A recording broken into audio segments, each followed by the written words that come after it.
Welcome to episode 37 of Bonding and Beer. I am your host, Rolando Nuñez, and today's topic is IFUs, my guy. IFU.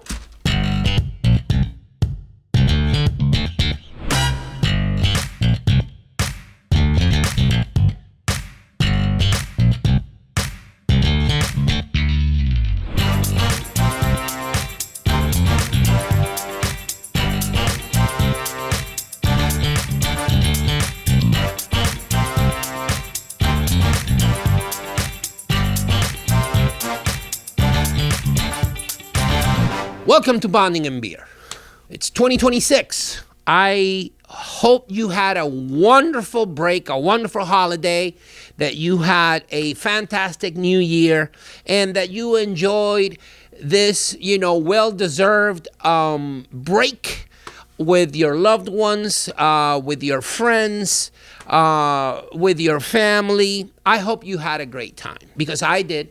To start the year, I want to talk about the last large event that I attended. It was the Greater New York Dental Meeting in New York.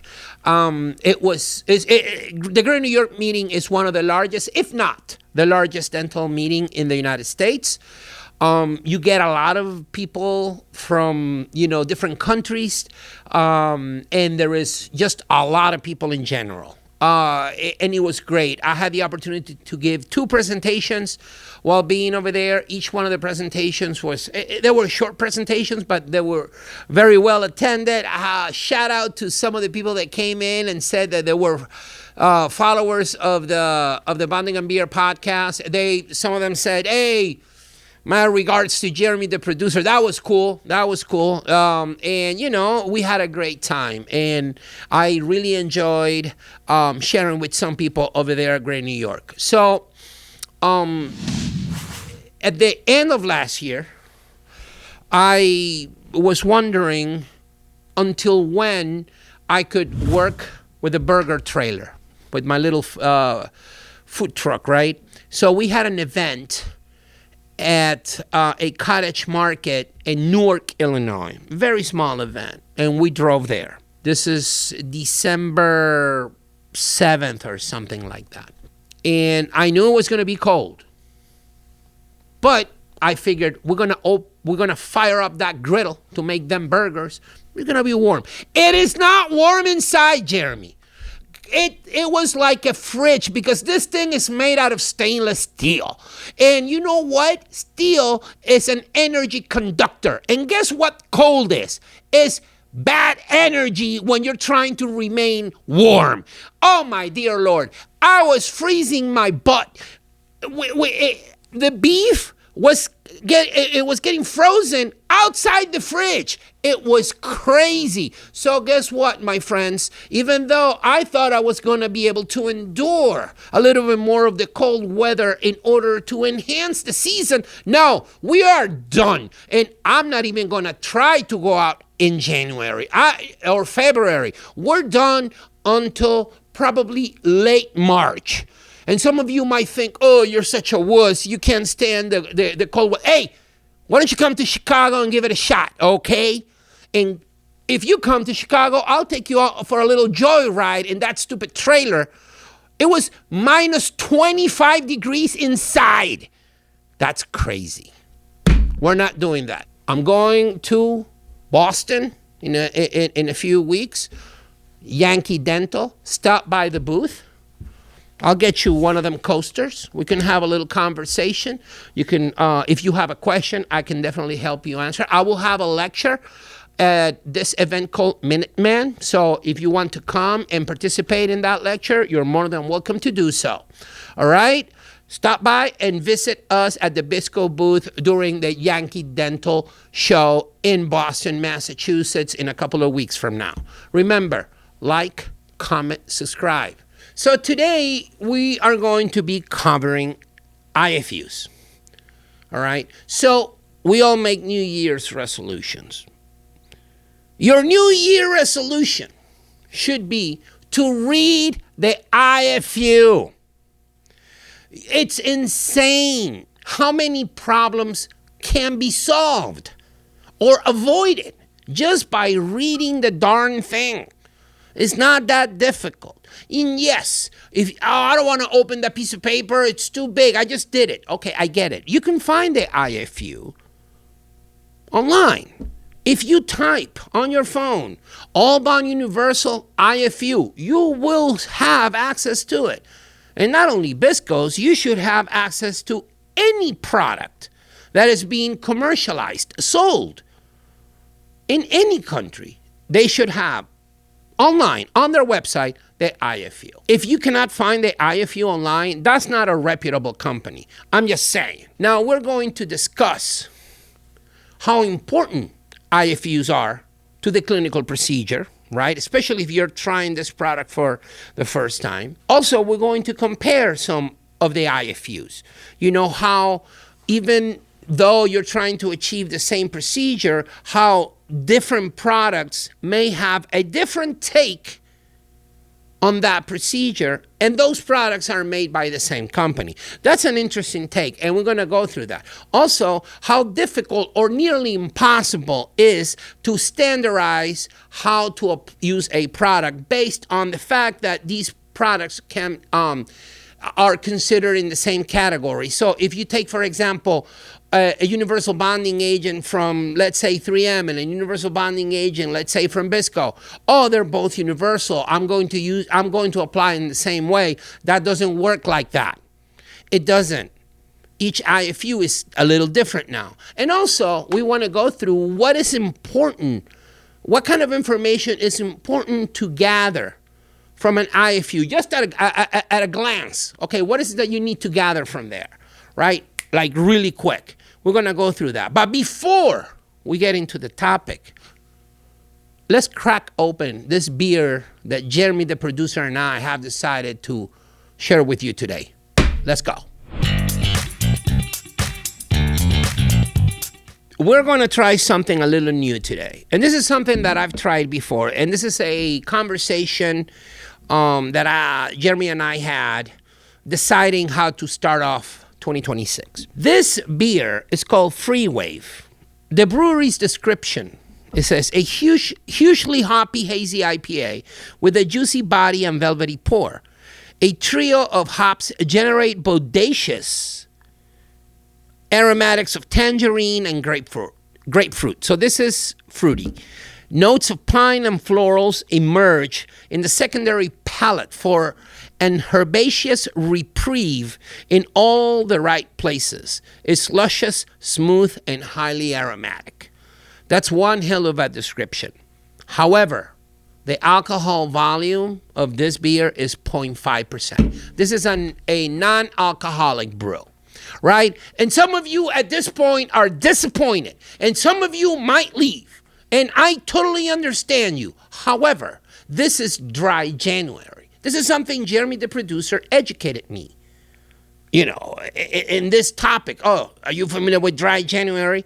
I'm not familiar with the term, but I am familiar with the behavior. You've been indulging all, through December, drinking and eating and the sweets and drinking okay. So you know what? You know what people do in January? They join the gym. I don't know for how long, but they join the gym. And, they start cutting down on carbs and sweets and certain things, trying to shed off some of those extra pounds that they gained during the holidays. And they also may want to stop drinking alcohol, at least to go through a detox, a reset. Or maybe you're not someone who drinks alcohol on a regular basis or at all for whatever reason. Okay, so this beer I carry in my fridge, or this beverage, I'm not going to call it a beer, this beverage I carry in my fridge.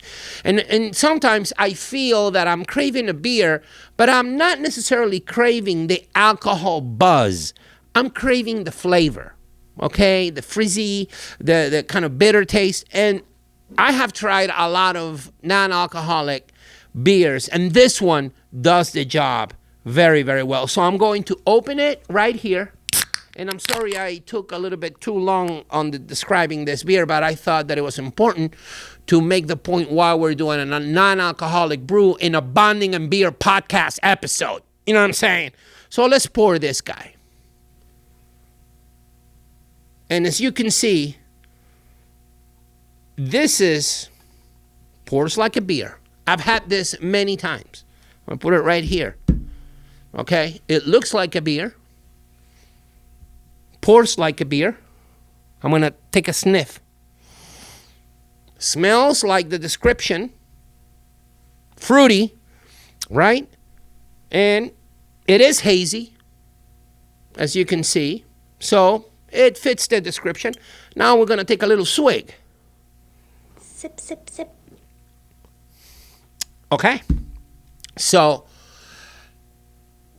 it doesn't have the alcohol punch, but it has the flavor. Okay? You can feel the bitterness. You can feel that this is a hazy IPA. Hot take, Jeremy. This beverage is better than many hazy IPAs I've had with a lot of alcohol. That's what I'm saying. You can take that to the bank. This is a good one. This is a good one. And don't tell me, oh, you're having a Timu IPA. No, it is not Timu IPA. It's Athletic Brewing Free Wave Hazy IPA. That's all I'm saying. All right? Let's freaking go. Okay, so why are IFUs important? Okay? An IFU is a document that is generated by a company while the product is being developed. Okay, the chemists who are basically developing the product, they find the most optimized way of using that product, right? So when we say things like you need to scrub for 10 seconds, 15 seconds, that is something that was determined in a lab. So we need to find the optimized way of applying the product in order to make it easier and faster to the clinician. But the IFU, its importance is based on that it provides a safe and effective use of the materials. You want to be able to use the material in a safe way and in an effective way in order to achieve predictable results. So if you follow the IFU, most likely you're going to apply the material in a safe way and you're going to achieve effective and predictable results. You're going to reduce the clinical failures. By following the IFU, you're going to mitigate the possibility of a clinical failure, or at least immediate clinical failure. Everything eventually is going to fail. However, you want to make sure that, when you do your procedure, you're doing it correctly, okay? From the material placement point of view, because you're following the IFU. By following the IFU, you're going to be able to somewhat standardize patient care. So every time you use the adhesive, regardless of the clinical case, if you follow the IFU, you're going to be able to standardize your procedure. And by doing that, you're standardizing patient care, which is a good thing. You're not scrambling around every time you're going to do a procedure. You just follow the IFU and you're going to be fine. Okay, you're going to be fine. And also, if you standardize, if you're safe, if you're effective, and you are predictable, you're going to lower the risk of malpractice. And, malpractice is an issue. This is why IFUs are so important. Very, very important, okay? So if, people like techniques, people like technique cards, people like to see how-to videos. There are a bunch of resources online. You don't like to read, you go online. There are videos. There are ways of finding out how to use the material. Every single video that BISCO makes on how to use a product is following the IFU. We have technique cards to pretty much every single procedure that can be done by using any of our products. So, and so does 3M, and so does Ivoclar. Everybody has that. The resources are there for you to use, to take advantage of them, and to help you understand how to use the material. When you look at IFUs, in order to achieve a clinical outcome, right? To get there, to, let's say, bonding to zirconia. So bonding to zirconia is a hot topic and usually can take like different paths depending on who's doing the sandblasting, depending on whether you want to use if you want to use cleaners or not. Sip, sip, sip. And we understand that because saliva does contaminate zirconia, and we've covered this in different podcasts, it can be confusing. And depending on how you want to approach this, you may have different ways to achieve the same thing. So, for example, you need to sandblast, apply an MDP-containing primer, right? And then a cement. Okay, that is the general perception of how to achieve bonding to zirconia. This is something that was somewhat, presented to the world by Professor Marcus Blatz. Shout out to Dr. Blatz. It's called the APC concept, and it's still, valid to this right now in 2026. So if you read the IFUs for our MDP containing primer called Z-Prime, the IFU says sandblast, which is abrasion, apply the primer, then try in. Going back. Sandblast, apply the primer, then try in. Why? Well, you do that in order to bond to the zirconia and to avoid saliva contamination.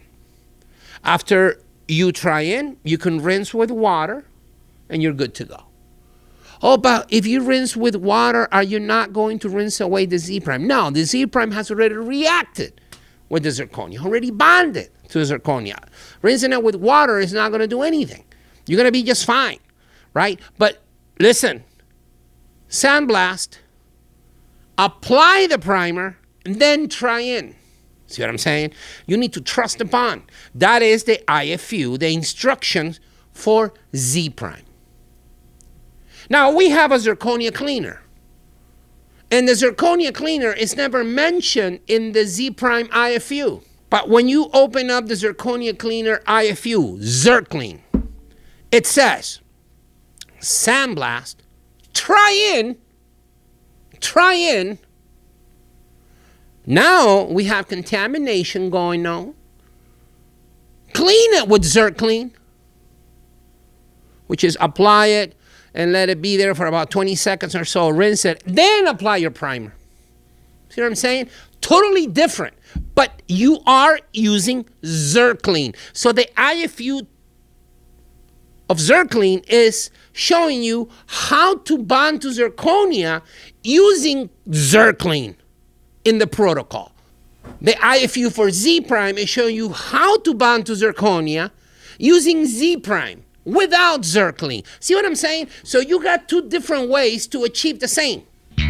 And they're both in the IFU. This is confusing. No, it is not. If you don't want to use ZirClean, you follow Z-Prime. If you want to use ZirClean, you follow ZirClean. It's just a matter of making a decision.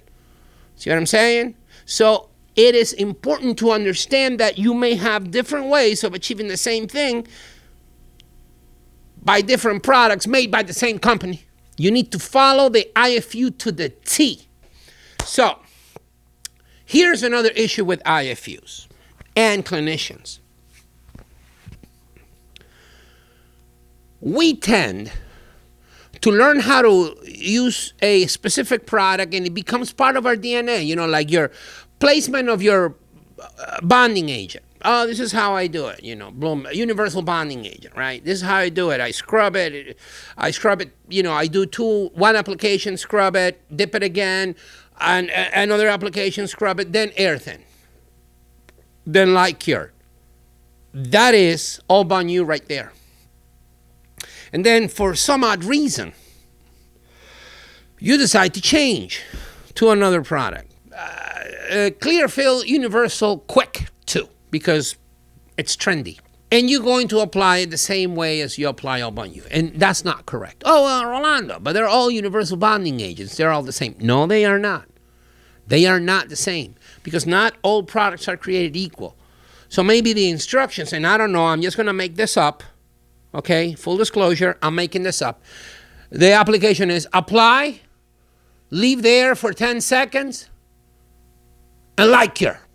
No air drying. Is that the same what I described with All-Bond Universal? No, it is not. So the fact that they are categorized as universal bonding agents doesn't mean that they're all created the same. It just means that they are under one specific label, but they are not treated the same. Sip, sip. The IFUs are different. The guy who developed it with a different mindset. Okay, the formula is different. So you want to make sure that the material that you're using delivers the expected consistent outcome. So by you thinking that you know more than the guy who wrote the IFU for curare, well, that's a problem. That's a problem. That's a problem.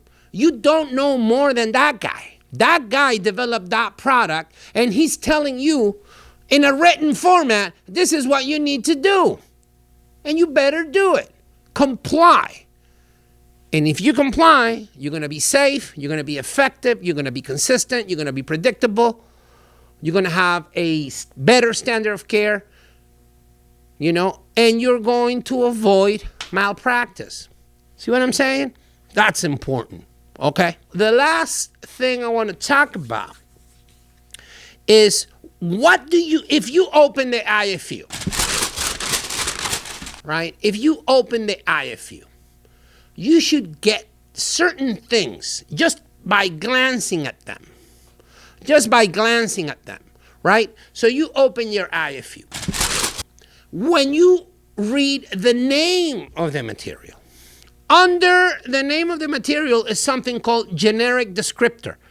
So, for example, Jeremy, toss me that IFU. Boom. So, here's the IFU, right? And I'm going to open it. I'm going to open it right here in front of everybody. It's like a sheet, like a bed sheet. And you got a bunch of different languages. I'm going to look for the one in English, right? And that immediately takes me to this part over here. This is the only part that I care about if English is the language I'm looking for. Everything else, you don't care about. First thing I would recommend is to look at the name of the product and the generic descriptor, making sure you're looking at the right IFU. In this case, it says All-Bond Universal, Light Cure Dental Adhesive. That is the generic descriptor. It's like this beer, right? What is the generic descriptor of this beverage? This is a hazy IPA non-alcoholic beer. Done. Generic descriptor.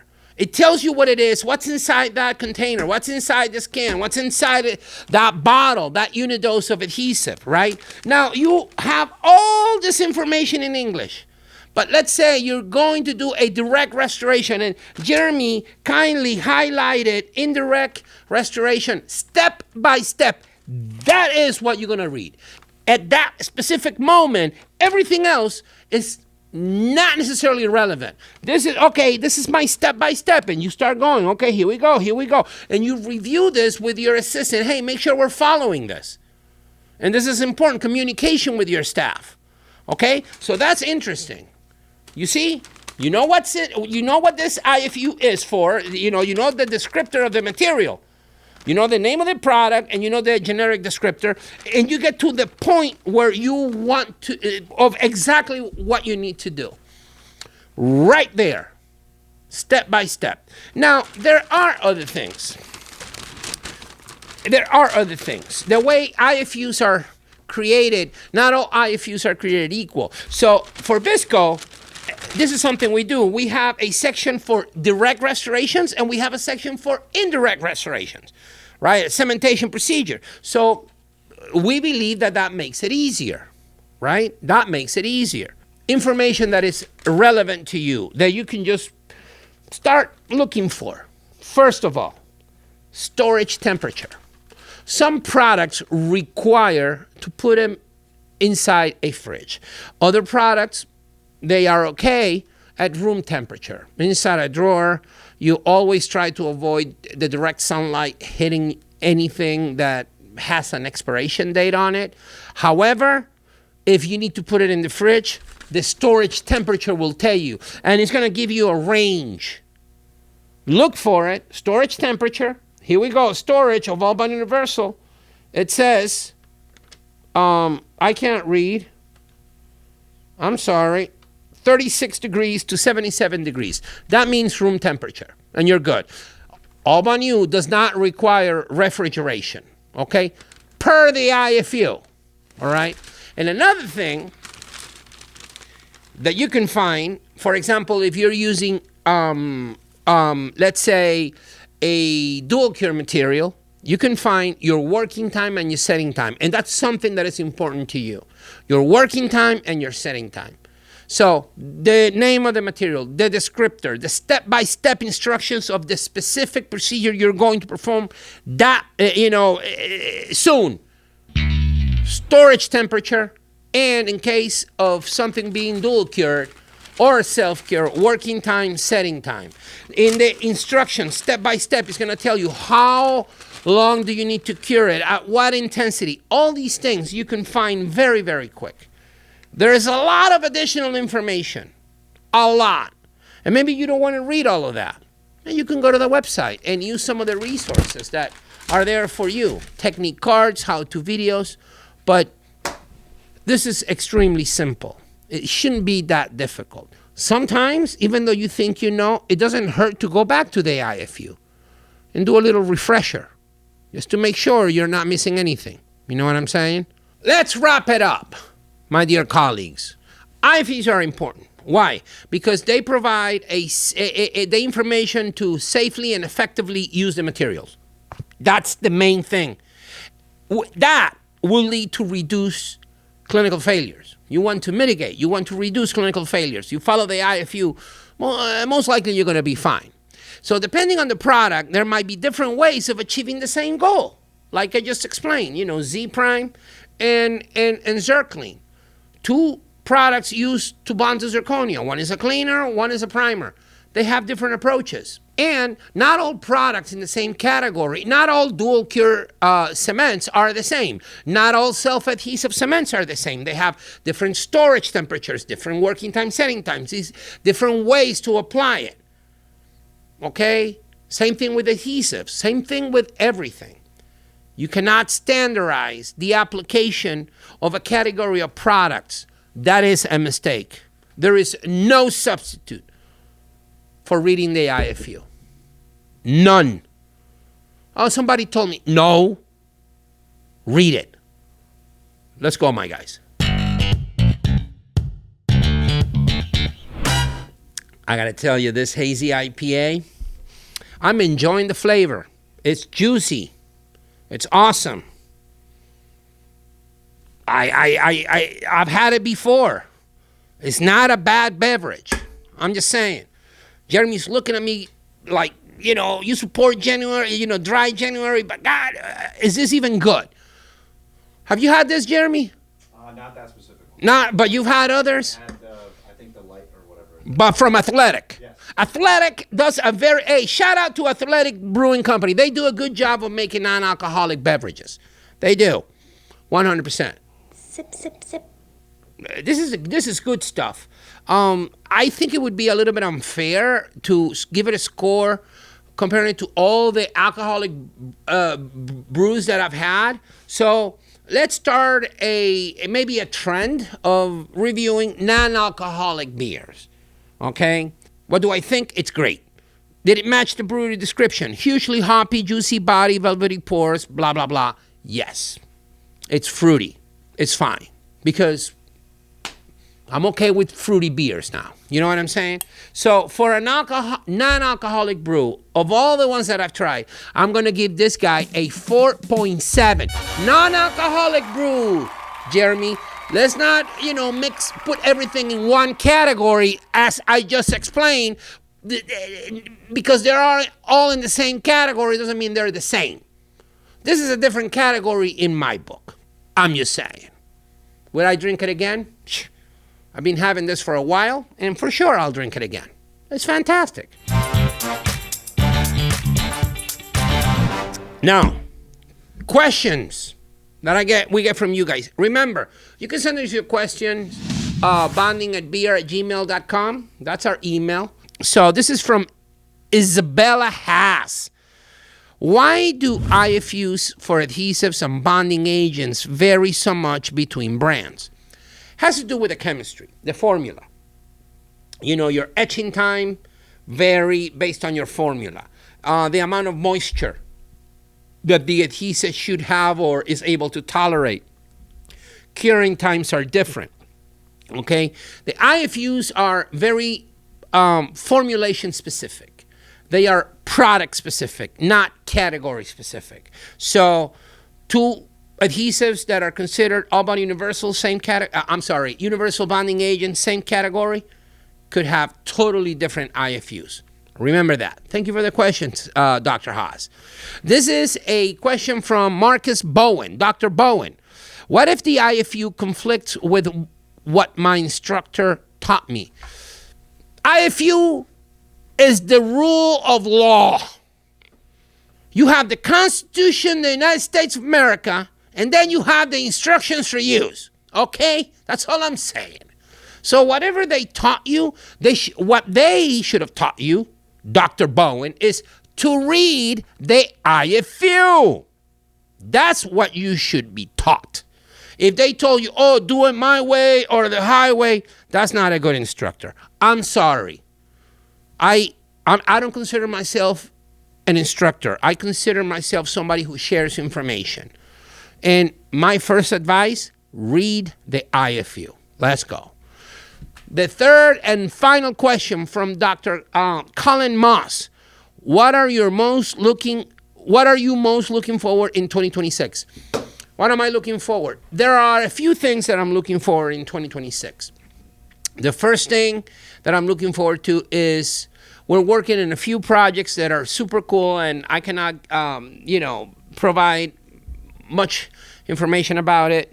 But I think that what we're doing right now in the lab here, it's super exciting, and I'm involved in that, and I love it. I look forward to making more Bonding and Beer podcast episode with Jeremy. We enjoy this very much, and we appreciate all the love and questions and support that we've gotten over these 36 episodes that we've put out there. So I'm looking forward to that. I'm looking forward to creating more episodes. But most important, I'm looking forward to some of my travels and being able to connect with some of y'all in person, because it's been a great journey. I've met so many cool people from all over. The fact that I've gone to countries like Guatemala, Honduras, Mexico, and people that listen to us. I've gone to places in Asia. We've gotten beer gifts from people we don't know, and they just, they embrace what we do, and we embrace them. So it's been a beautiful journey, and I know it sounds kind of corny, but it has been. And Jeremy and I appreciate y'all, and we do this thinking about you guys, hoping that you get something out of it, and that these whatever amount of minutes each episode is, and Jeremy makes it in a way that it will actually provide some value to your time. All right, so that wraps it up for this episode of Bonding and Beer. Be sure to like, comment, subscribe, and to follow. Let us know what topic you want to hear about next episode, right? Although we have some ideas, we've gotten a few questions, and we usually use those questions to kind of shape what we're going to be talking about in the future. Thanks for tuning in. My name is Rolando Nuñez, and this is a fantastic non-alcoholic beer, I will say. Athletic Brewing. Good job, my guys. Let's freaking go.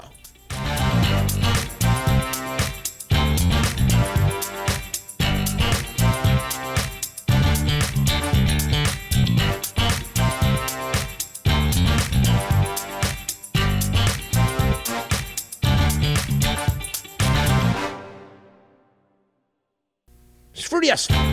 You know what I'm saying? Let's go, Jeremy.